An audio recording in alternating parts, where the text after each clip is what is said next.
श्री हनुमान सत्संग धाम ग्वालियर नित्य का सत्संग। आज की जिज्ञासा श्री रामस्वरूप पंसारी जी की है कि आज निर्जला एकादशी है। निर्जला एकादशी का व्रत का खास महत्व और ये कब से इसको मनाने का व्रत के बारे में जानकारी चाहिए।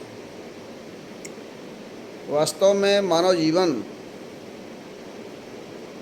84 लाख योनियों में उत्कृष्ट जीवन है।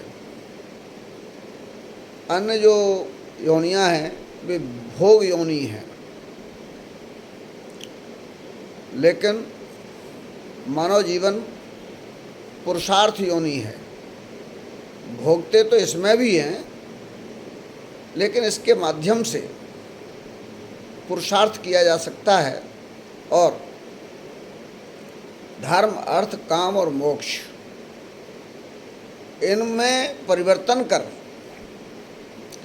सुख, शांति, लौकिक और अलौकिकता को प्राप्त करने का ये देह साधन है।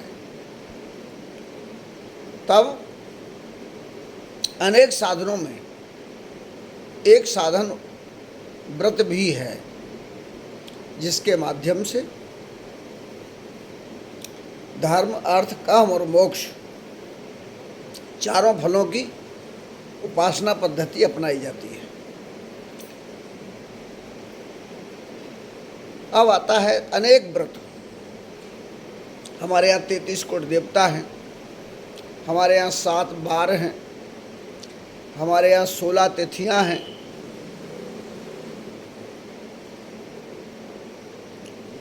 तब तिथि के आधार पर देवताओं की उपासना, वार के आधार पर, नक्षत्र के आधार पर,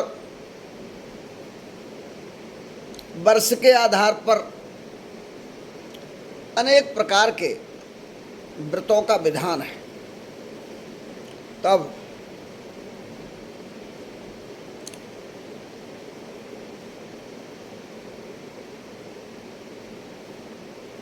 सूर्य के आधार पर,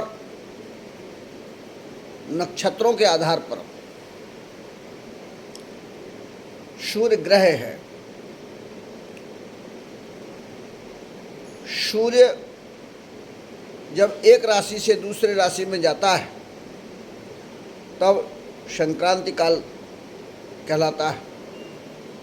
ऐसे भी इसके आधार पर भी हमारे यहाँ कई व्रत हैं। उन्हीं में से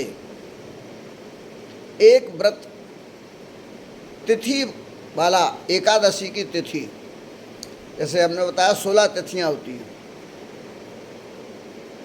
प्रतिपदा से लेकर के पूर्णिमा और एक अमावस्या। तो प्रतिपदा से चतुर्दशी तक तो 14 तिथियां हैं और एक अमावस्या और एक पूर्णिमा, इस तरह 16 तिथियां मानी गई। तो वृषभ राशि से मिथुन राशि में सूर्य संक्रांति एकादशी के दिन जब इस माह करता है तो इसमें एकादशी का वह व्रत मान्य है खुसरो, जिसको अलग अलग इतिहास और कालखंड के आधार पर नामोच्चारण के तौर पर लोग जानते हैं। सतयुग काल में देवताओं की उपासना के लिए इन्हीं सब वार, नक्षत्र, तिथि का आधार था, व्यक्ति आधार नहीं था। अर्थात एकादशी के दिन श्री हरि विष्णु की उपासना, विष्णु की पूजा। जैसे चतुर्दशी के दिन प्रदोष के उसमें भगवान शंकर की आराधना करते हैं, तो इसी तरह से एकादशी के उसमें तो 12 महीने की एकादशी 12 दूनी 24 कृष्ण पक्ष और शुक्ल पक्ष की, और अगर अधिक मास है तो उसकी तिथियां बढ़ गई 2। इस तरह से उनमें से एक जो तिथि है, इसको द्वापर काल में आकर इसी को भीमसेन के द्वारा व्रत के आधार की कथा है, उसमें भीमसेनी एकादशी कहलाती है। क्या इसके पहले भीमसेनी एकादशी के पहले एकादशी नहीं थी? थी। उसमें देवताओं के आधार पर साधना थी, उपासना थी,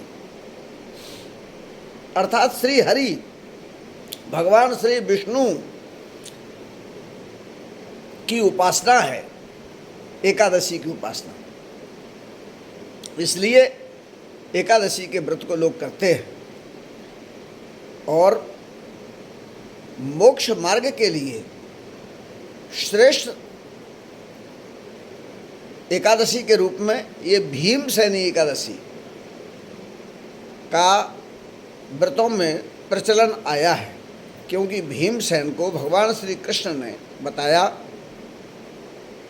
कि तुम्हें भी तुम्हारे भाई व्रत करते हैं, भीमसेन तुम व्रत क्यों नहीं करते हो, और अगर तुम्हें भी मोक्ष चाहिए तो तुमको व्रत रखना चाहिए एकादशी का। भीमसेन ने कहा मेरी पेट की आग कभी शांत नहीं होती, इसलिए हम जो है व्रत नहीं रख सकते। तब भगवान श्री कृष्ण ने कहा कि चलो निर्जला होकर, वैसे तो फलाहारी एकादशी रही जाती है, लेकिन अगर तुम इस संक्रांति की वृषभ राशि से मिथुन राशि में सूर्य की संक्रांति होती है, इसमें जब एकादशी ये पड़ती है, ये वाली निर्जला एकादशी, इस एकादशी को भी अगर तुम एक ही एकादशी अगर रख लोगे व्रत, तो भी तुमको मुक्ति मार्ग प्राप्त हो जाएगा और मोक्ष मिलेगा। इसलिए मोक्षदा एकादशी भी इसको बोलते हैं। भीमसेन ने इसकी शुरुआत कर दी और वर्ष में एक बार केवल यही जो है एकादशी को, निर्जला एकादशी को व्रत करने का संकल्प लिया है।